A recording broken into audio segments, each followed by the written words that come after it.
Assalamualaikum warahmatullahi wabarakatuh. Berjumpa lagi dengan saya. Gimana kabarnya teman-teman? Semoga teman-teman dalam kondisi yang semakin sehat ya, semakin membaik dan terus membaik hingga menuju sembuh ya. Amin ya robbal alamin. Oke teman-teman ya, saya habis kerja malam, saya masih semangat nih memotivasi teman-teman. Saya harapkan teman-teman lebih semangat lagi menghadapi gangguan ini hingga membaik dan sembuh. Tenang saja teman-teman. Saya yakin sekali teman-teman juga akan sembuh ya. Teman-teman ya, hadapi dan jalani ini dengan sabar dan ikhlas ya. Insya Allah nanti teman-teman akan sembuh. Saya yakin itu ya. Nah, untuk teman-teman yang masih bingung nih, Mas, kenapa sih sensasi fisik saya sudah mulai berkurang, tapi kecemasan saya kok nggak menurun-menurun? Mas, saya itu sensasi fisik sudah masa bodoh, akan tetapi kok kecemasan saya ini kenapa nggak bisa berkurang-kurang? Nah, ini teman-teman banyak sekali ya yang tanya ya seputar seperti ini ya. Jadi sensasi fisik sudah mulai berkurang, tapi cemasnya itu masih belum bisa terkendali. Nah, akan saya bagikan nih ya pengalaman saya dan bagaimana tips-tipsnya supaya kita bisa mengurangi kecemasan atau belajar mengendalikan kecemasannya. Yang pertama adalah ketika teman-teman itu menghadapi gangguan asam lambung, GERD, anxiety yang sudah disertai dengan kecemasan ya, yang pokoknya yang sudah nano-nano lah ya teman-teman ya. Pasti teman-teman kan bingung ya. Teman-teman perlu pahami dulu bahwa gangguan ini perlu proses ya. Sembuhnya itu perlu proses ya. Tahap demi tahap kita harus jalani dengan telaten ya. Yang teman-teman harus berobat ke dokter, sudah diperiksa memang ada gangguan fisiknya, ya nggak apa-apa berobat ke dokter. Tapi kita juga harus barengi dengan penerapan 3P ya. 3P yang artinya pola makan, pola hidup, dan pola pikir ya. Ini teori yang sebenarnya sudah banyak sekali orang sampaikan ya, akan tetapi kita kadang dalam menerapkannya itu kita kurang konsisten ya. Kalau kita sudah merasa enak nih sensasi fisiknya, kita sudah stop di situ. Jadi wah saya udah enak nih, sudah banyak berkurang nih. Akan tetapi suatu hari akan muncul sensasi fisik, teman-teman itu panik lagi, cemas lagi. Nah ini ya teman-teman, biasanya ya yang dulu saya pernah alami juga, itu mandek di yang kedua ya, pola makan oke ya, pola hidup sehat oke. Tapi untuk merubah pola pikirnya ya teman-teman ya, ini yang sulit ya. Dan biasanya kalau kita sudah bisa merubah pola makan nih ya, terus pola hidup sehatnya, ini sensasi fisik ini sudah bisa dibilang itu sudah mulai jarang ya teman-teman. Baik teman-teman ada dibantu dengan obat dokter atau mungkin teman-teman sudah diperiksa ke dokter tidak ada gangguan fisik, ya, hanya gangguan asam lambung saja, ya teman-teman sudah menerapkan dua ini, biasanya itu sudah membaik ya teman-teman ya. Akan tetapi ketika muncul lagi sensasi yang horor ya, contoh misalkan di bagian dada atau mana, itu teman-teman udah panik lagi, teman-teman itu udah cemas lagi, udah pikiran kemana-mana gitu ya. Nah, karena apa? Kalau menurut saya, ini berdasarkan pengalaman saya. Yang ketiga ini ya teman-teman, untuk merubah pola pikir. Nah, ini biasanya yang ini agak susah.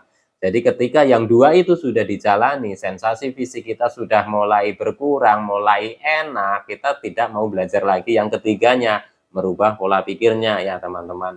Jadi ketika teman-teman sudah merasa enak ya, sudah merasa membaik ya, teman-teman itu sudah seperti, "Wah, saya udah enak nih, udah sembuh nih," ya. Terus nongol lagi, teman-teman kaget lagi. Nah, akan seperti itu terus ya. Jadi penting sekali nih untuk belajar ya memperbaiki pola pikir kita. Dan saya belajarnya dengan cara seperti apa? Dengan cara seperti ini ya, teman-teman ya. Ketika kita sudah merasakan enak ya, kita harus mulai sedikit demi sedikit itu merubah cara pikir kita ya. Kalau pada saat dulu kita sebelum terkena gangguan ini ya kan semuanya itu dipikir ya teman-teman, semuanya dipikir. Keluarga, kerjaan, dan lain-lain. Memang orang normal pun akan berpikir seperti itu, tapi biasanya tidak berlebihan ya. Biasanya adalah sifat-sifat kita ini yang perlu dikurangi ya teman-teman. Sifat-sifat dalam menghadapi masalah, dalam menghadapi situasi, dalam menghadapi keadaan. Kita dulu orangnya yang selalu ingin perfect, orangnya yang selalu ingin sempurna. Terus kita suka yang model tantangan-tantangan lah gitu ya. Itu dikurangi teman-teman ya, itu dikurangi. Jadi tidak menambah beban pikiran. Kalau teman-teman masih, oh ya sudah merasa enak ya, terus teman-teman itu langsung nih ya, dengan kebiasaan-kebiasaan yang menyebabkan beban pikirannya itu bertambah, itu juga bisa memicu ya teman-teman ya, memicu lagi kecemasan kita lagi. Karena kalau kita itu selalu berpikirnya itu multitask gitu ya. Padahal kita baru membaik nih, kita sudah mikirkan A, B, C, D, seperti kita ke pemikiran yang sebelum-sebelumnya ya, sebelum terkena gangguan ini. Akhirnya ya ketika muncul lagi sensasi, waduh ini kenapa nih? Ini kenapa nih? Waduh jangan-jangan ini nih, jangan-jangan itu. Nah itu ya teman-teman ya. Kenapa bisa seperti itu ya? karena kita juga belum sepenuhnya bisa merubah pola pikir kita dalam menghadapi gangguan ini ya teman-teman ya. Untuk merubah atau memperbaiki pola pikir kita menghadapi gangguan ini, kita juga harus lakukan pada saat kita itu kondisinya dalam kondisi yang enak, yang sudah sensasi fisiknya sudah mulai berkurang ya, sudah mulai ya bisa dibilang sudah banyak yang hilang ya teman-teman ya sensasi fisiknya. Nah, kita latih ya teman-teman, kita harus latih setiap hari. Jadi ketika ada sensasi yang muncul ya, kita yakinkan kepada diri kita nih, oh ya ini sensasi dari asam lambung gitu ya. Tapi kalau teman-teman itu mencoba merubah pola pikirnya karena masih banyak sensasinya ya, masih banyak ini itu dan sebagainya di perut, di dada, di sini setiap hari ada. Saya yakin teman-teman itu juga akan kewalahan ya. Kenapa saya bilang seperti itu ya? Karena saya dulu juga pernah mencobanya. Saya tiga-tiganya saya jalanin langsung barengan gitu ya. Saya nggak bisa teman-teman. Jadi saya telatenkan satu per satu. Dari pola makan ya teman-teman, kalau pola makan memang kita sudah tidak ada masalah nih ya, kita sudah bisa dibilang kita sudah paham sekali, ya kita sudah tahu jam-jam makan kita sudah sesuaikan dengan kondisi fisik kita ya. Lalu kita ke pola hidupnya ya teman-teman, pola hidup sehatnya, kita sudah tahu nih, saya pagi harus bagaimana, nanti siang harus bagaimana, sore harus bagaimana, saya latih harus jalan kaki di jam berapa, saya harus tidur di jam berapa dan jangan begadang dan lain-lain itu sudah paham ya teman-teman ya. Itu sensasi fisik biasanya itu akan sedikit demi sedikit itu sudah mulai menghilang ya teman-teman ya. Jadi ketika kita itu merubah yang pertama sudah, yang kedua sudah, kita sudah hilang sensasi fisiknya, teman-teman mulai merubah yang ketiga. Nah, banyak sekali yang saya amati ya, ketika teman-teman itu sudah bisa merubah pola makannya ya, merubah pola pikirnya sudah nih ya, terus teman-teman sudah merasakan enak nih ya. Wah, saya sudah bisa jalan kaki, saya sudah bisa bepergian ya, tapi kita lupa nih ya bahwa pola pikir kita ketika menghadapi gangguan ini ya, ada sensasi muncul, ada sensasi kita itu masih sering panik, sering cemas ya. Jadi pada saat kita masih enak gitu ya, masih belum muncul lagi sensasi, kita saatnya itu belajar ya teman-teman ya. Belajar nih.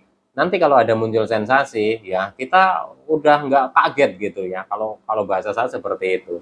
Kalau dulu saya itu melatihnya dengan cara seperti apa? Saya meyakinkan ke diri saya saja ya, karena sudah lama saya itu mengalami sensasi fisik ini itu dan sebagainya. Ternyata yang saya pikirkan itu belum tentu ya teman-teman ya, karena selalu berpikirnya kan berpikiran yang jelek-jelek ya, berpikiran yang enggak. Akhirnya kita itu berpikirannya ketika muncul sensasi, waduh jangan-jangan ini kumat lagi, jangan-jangan itu lagi, jangan-jangan ini lagi. Banyak sekali yang dipikirkan ya teman-teman ya. Jadi untuk mengurangi kecemasan dalam menghadapi gangguan asam lambung, GERD, anxiety psikosomatis ya, teman-teman itu perlu pahami, benar-benar paham dan telateni pola makannya dulu ya, terus pola hidup sehatnya dulu. Karena dari dua itu nanti sensasi fisik saya yakin teman-teman itu akan mulai berkurang.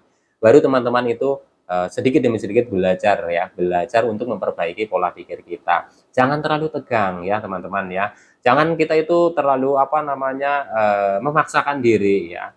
Jangan kita itu selalu menuntut hasil ya, kepada apa yang kita lakukan itu selalu hasil yang sempurna ya. Kita ikutin aja, oh ya saya sudah maksimal seperti ini, masalah hasil ya kita terima saja. Oh ya memang ini belum maksimal ya nggak apa-apa, besok dicoba lagi dan seperti itu ya teman-teman.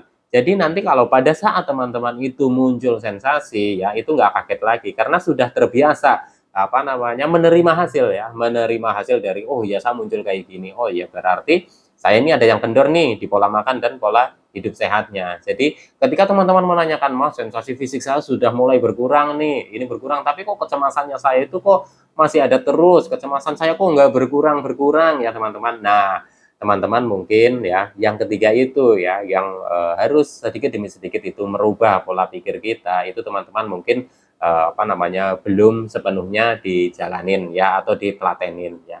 Karena kalau kita latih terus ya, kita latih terus, insya Allah nanti akan terbiasa dan teman-teman itu tidak kaget ketika muncul sensasi di fisiknya ya teman-teman ya. Jadi langkah apa saja yang pernah saya jalani adalah satu, pola makan saya jalankan konsisten ya. Berobat ke dokter waktu itu saya rutin ya teman-teman, karena saya ada ini fisik ya teman-teman ya, memang ada gangguan fisiknya, memang sudah diperiksa gitu juga ada gangguan fisiknya ya, saya harus berobat ke dokter ya. Tapi pola makan ini juga penting sekali ya teman-teman, pola makannya.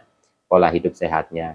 Nah, yang ketiga ini pola pikirnya. Jadi yang ke satu, kedua, ketika teman-teman sudah bisa benar-benar memahami itu, nelatenin itu, dan sensasinya mulai berkurang, teman-teman itu konsenkan yang ketiga.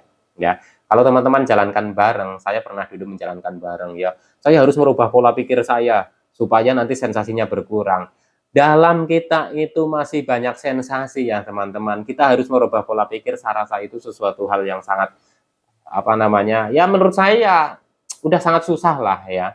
Memang sih orang bilang yang penting pikiran slow ya. Tapi dalam kondisi masih banyak sensasi, apakah teman-teman itu bisa slow pikirannya? Menurut saya tidak ya teman-teman. Pastinya ketika merasakan banyak sensasi, pikirannya pasti akan kemana-mana ya. Jadi seperti itu ya teman-teman. 3P, pola makan, pola hidup sehat, pola pikir. Insya Allah kalau dijalani dengan telaten, teman-teman juga akan membaik ya. Dan semoga saja teman-teman itu juga bisa terus membaik hingga menuju sembuh ya. Amin ya rabbal alamin. Tetap semangat. Salam sehat jasmani dan rohani. Wassalamualaikum warahmatullahi wabarakatuh.